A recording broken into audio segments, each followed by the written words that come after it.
Eu gostaria de ler uma palavra, vamos fazer bem rapidinho, as crianças podem ficar aqui, porque a gente vai ler, é bem pequenininho o trecho aqui que fala sobre Abraão, né?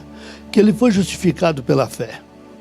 E ele diz assim: Abraão, nosso pai, segundo a carne, porque se Abraão foi justificado pelas obras, tem de que se glorie, mas não em Deus.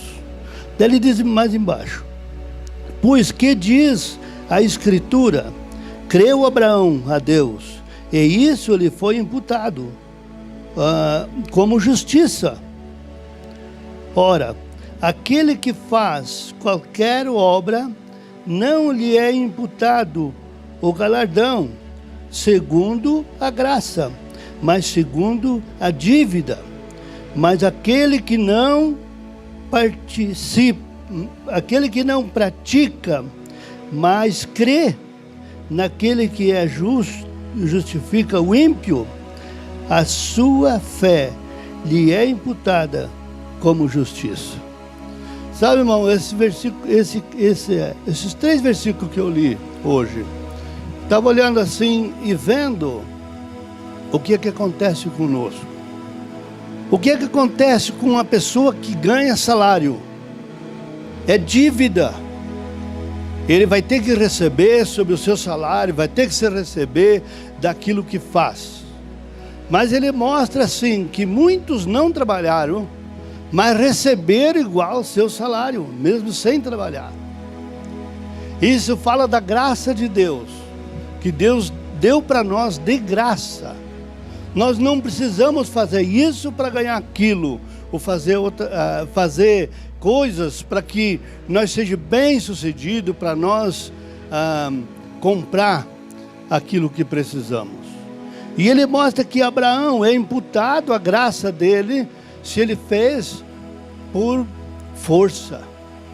Mas aquilo que ele fez pela graça de Deus, aquilo que nós não somos merecedor e ganhamos, nós recebemos de Deus. É como se aquele que justifica o ímpio, como diz a palavra. O que é justificar o ímpio? São coisas que nós entendemos que nós não somos melhor do que o ímpio. Nós não somos melhor do que ninguém. Não é porque nós caminhamos e fizemos as coisas que nós merecemos o Senhor. Ele nos amou primeiro. Então a graça de Deus sobre nossas vidas é acima de todas as coisas para nós. Uma vez tinha uma mulher, eu lembro, ela dizia que ela tinha uma oração muito forte. Então ela fazia pela lei, forte que era a oração dela, ela da força dela. Assim, Abraão aconteceu com ele. Quando Deus falou com ele que ele teria um filho, e ele mandou contar as estrelas do céu, mandou contar as areias do mar. Se isso você pode contar, isso será a tua descendência. Abraão resolveu dar um passo de fé, e a Sara também ajudou ele, para que ele começasse essa geração e pegasse Agar, tivesse relação sexual com Agar. E nasceu Ismael, e foi da força do braço dele. Ele resolveu fazer as coisas de Deus, e não foi acreditado aquilo como obra de Deus. E Deus disse: não, é o filho que eu der. Então o que nós temos que entender, as nossas vidas, que aquilo que que Deus nos dá, aquilo que nós merecemos. Sabe, irmãos, uma coisa que nós temos que ter na nossa vida, no nosso coração, é uma vida assim, de alegria, mas entendendo que nós não somos ninguém. Sabe, nós temos que entender que nós dependemos de Deus. Tudo nós dependemos do Senhor. Você quer, quando você entende que você não entende, ali Deus se agrada, porque Ele pode intervir em nossas vidas. E nós somos aquele que é assalariado, ele trabalhou para isso. O cara paga a dívida, não é imputado o galardão. Porque nós precisamos entender esse lado. Deus veio para as pessoas como aconteceu quando nós aceitamos Jesus. Como que nós aceitamos Jesus? Nós aceitamos entregando nossa vida ao Senhor Jesus. E é assim que Deus quer da nossa vida. Simplesmente a entrega da nossa vida ao Senhor Jesus. Não porque nós merecemos. Não porque nós nós oramos bastante, nós fizemos isso, nós fizemos aquilo. Nós oramos bastante, nós fizemos as coisas porque a graça veio primeiro em nossas vidas. Deus deu tudo para nós. E nós queremos fazer para Deus como um respiro que nós temos nas nossas vidas. Como nós vimos aí. Aí a vida nossa é caminhada como Naamã caminhou, né? Vou fazer o que Deus quer que faça. Mas a graça veio primeiro. A graça veio para ele. Se você fizer isso, vai acontecer. Porque a graça de Deus já estava na vida dele. Mas o que Deus fez na vida dele foi para que ele se curasse do seu orgulho, daquilo que ele tinha na sua vida. E nós queremos nessa noite entregar inteiramente a nossa vida ao Senhor Jesus. E dizer, Senhor, vem em nossas vidas. Porque nós não somos merecedores. É pela graça de Deus que nos alcançou. E Ele me alcançou primeiro do que eu ao Senhor. Ele me alcançou primeiro. Ele me amou primeiro. E o que eu fiz? Apenas eu entreguei minha vida ao Senhor Jesus. E o dia que eu ia ao céu, Ele vai dizer, o maior julgamento das nossas vidas, você entregou tua vida ao Senhor Jesus? É isso que Ele vai dizer. O melhor julgamento. Ele vai julgar assim. Porque Ele diz que aquele que entrega ao Senhor Jesus, que confessa com a sua boca e seu coração crê, será salvo. Então nós temos salvo tudo nós aqui. Sabe, irmãos? Por isso que eu digo, há uma alegria total em nós ir atrás de pessoas onde não são salvos, para poder Deus chegar a eles. É isso que eu digo, nós precisamos disso, para que Deus venha abençoar totalmente as nossas vidas. Nós precisamos ir atrás das pessoas. Eu queria contar, eu acho que vocês estão me acompanhando de uma pessoa na frente da minha casa. Quem está acompanhando? Eu sempre falo daquela pessoa que eu sempre fui buscar ela. Esse dia eu vi o Lucas falar um pouquinho sobre a liderança, sobre essas coisas, e aí eu pensei, eu vou falar isso hoje. É um testemunho da minha vida. Sabe, irmãos, um testemunho tremendo sobre isso. Essa pessoa estava sofrendo na frente da minha casa. Eu não fazia nada. Eu simplesmente não fazia nada. Mas e a graça que chegou na minha vida? Eu também queria que chegasse na casa dele. E um dia eu fui atrás. Que eu prometi aqui em cima desse púlpito, eu prometi, eu vou atrás dele. Porque senão ele vai morrer na frente da minha casa, sem a salvação.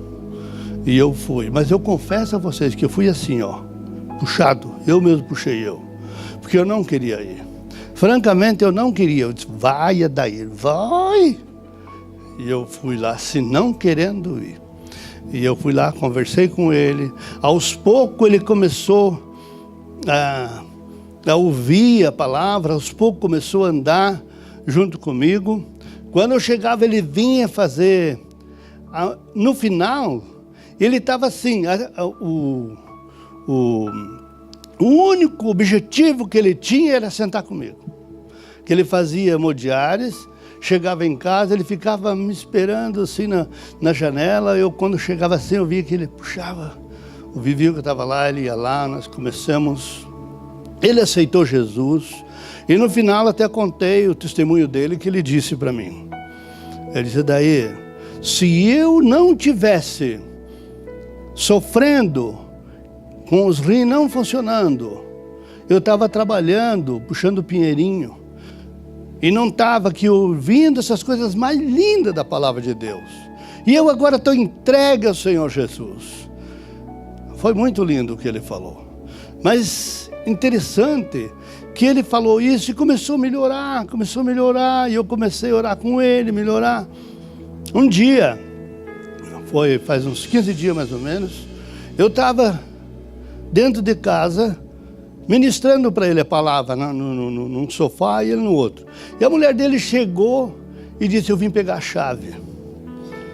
Eu disse para ela, entra, vamos, eu estou no finalzinho aqui, nós estamos estudando a palavra aqui. Estava em 1 João ali, explicando para ele tudo. Eu disse, chega um pouquinho. Ela disse, não, só quero pegar a chave e vou embora. Ela estava bem dura assim para o evangelho. Aí eu ministrei na outra reunião, ministrei para ele e eu falei para Marisa. Eu disse, Marisa, esse homem, ele já aceitou Jesus. Ele já entregou sua vida ao Senhor Jesus.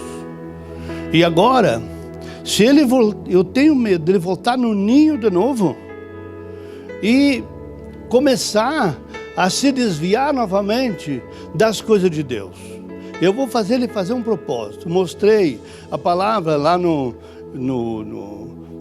Jonas, que quando aqueles marinheiros jogaram Jonas, eles temeram Deus Todo-Poderoso e fizeram votos. Qual voto que eles fizeram? Para andar pela palavra, acompanhar esse Deus Todo-Poderoso. E eu fiz essa oração com ele na outra reunião. Eu disse, porque a família é capaz de, novamente, ele voltar o que era antes. E ele está melhorando. Ele já andava de carro, estava andando e tudo. Na terça-feira retrasada, estava numa reunião com o Lucas e o pastor Hugo, nós estávamos conversando e de repente o celular tocou, eu olhei, era a irmã dele, que ele foi fazer hemodiálise e veio a falecer lá. E eu disse para Marisa, ou Deus vai levar ele, ou ele vai me acompanhar. E eu disse para ele, tu faz o propósito de me acompanhar? Então, uma, né? Deus vai levar ele. Ele melhorou, completamente melhorou. Daí, quando foi na terça-feira, nós estávamos conversando lá, depois tocou o celular, saí lá fora, olhei. Daí, quero te avisar, seu Maneca faleceu. Na hora eu até fiquei muito sentido, que eu estava me apegando tanto a ele, sabe? E eu fiquei tão triste naquela hora, mas no mesmo tempo eu lembrei que eu falei para Marisa isso, Deus ia levar ele. Então eu vi assim, o propósito de Deus sobre as vidas. E depois quando fomos no velório, passou a noite, de novo puxei. Vai ter que falar aqui, vai ter que falar. Tinha muita gente, pegou muita gente desprevenida. Aí eu fiquei perto do corpo, ele deitado ali. Eu chamei todo mundo. E eles vieram e eu comecei a ministrar, a falar sobre o propósito que ele teve. Sobre que ele tinha aceitado Jesus como único Senhor e Salvador da vida dele. Comecei a falar e olhei para ele. Sabe que na hora eu pensei assim, meu Deus, esse cara aceitou Jesus a vida inteira ímpio, né? Chega que é a misericórdia de Deus. De repente aceita Jesus e vai embora. E eu fico aqui me batendo ainda para continuar a minha vida, né? Mas da hora eu disse assim, a Marisa para mim, mas você não ficou com inveja dele, né? Não, eu não fiquei. Só que eu vi assim a misericórdia de Deus pelas pessoas, sabe? Então é esse testemunho que eu quero contar para vocês. Se eu não tivesse ido, se eu não tivesse saído de casa e ir atrás e explicar para ele o que tinha acontecido, como é que eu estaria hoje? Mas o testemunho principal que eu quero dar é a minha alegria que eu fiquei depois. Sabe, o meu crescimento espiritual na minha vida de ver aquilo. A alegria que Deus me deu por isso. Sabe, eu acredito mesmo que há festa no céu. Porque na minha vida mudou. Depois que eu vi essa pessoa que foi para o céu, que fez o propósito, teve uma dor nas costas dele, nunca cessou mais a dor até o dia que ele faleceu. E ele ficou sempre do meu lado, 3 meses, e se foi. Mas eu quero dizer para vocês que é uma alegria muito grande dessa graça de Deus sobre a vida dele. E essa mesma graça está em nós. Nós temos todos salvo. Você crê que nós temos salvo? Você crê na salvação, meus irmãos? Nós cremos na salvação. Se você tem dúvida, isso não é de Deus, isso é do inimigo. A não ser que você não entregou tua vida ao Senhor Jesus. Mas se você entregou tua vida ao Senhor Jesus, você está salvo. Porque Deus tem um propósito com cada pessoa. Ah, mas eu errei, eu pequei. Nunca mais, depois que foi selado em nossas vidas, o que nós podemos fazer quando nós erramos, quando pecamos? A Bíblia diz, não entristeçais o Espírito Santo, aonde está selado para o dia da redenção. Sabe, irmão, nós temos que ter aquela certeza da salvação. Nunca tenha dúvida. Se você tem dúvida, isso não vem de Deus. Tenha certeza que nós temos salvo, mas tenha certeza que nós temos que fazer aquilo que Deus quer que nós faça. Sabe, não é por obrigação, não é porque Deus está açoitando nós, não é porque Deus está mandando nós ir, mas é porque nós queremos dar uma resposta dessa graça que veio a nós. Nós queremos dar essa resposta, e a resposta é nós levar para outros também aquilo que eles precisam para ter uma vida com Deus. Sabe, irmãos, eu quero fazer essa proposta para vocês, para todos nós, para que nós não fiquem parados. Sabe, começou o dia da Casa de Paz, e eu não fiz Casa de Paz lá em Lages. Eu aproveitei a unção da Casa de Paz, e corri no vizinho. E deu fruto. Então eu quero fazer uma proposta para vocês. Vamos fazer alguma coisa para o Senhor. Vamos colocar nossa vida em prática. Mas a gente pode dizer, mas eu não estou preparado. Eu tenho muita coisa para a minha vida. Sabe, irmão, não fale assim. Todos nós, se esperar para nós ser preparado, ninguém de nós vai fazer alguma coisa para Deus. Nós precisamos ir, simplesmente correr enquanto é tempo. Amém? Vamos ficar de pé? Nós queremos orar nessa noite, pedir a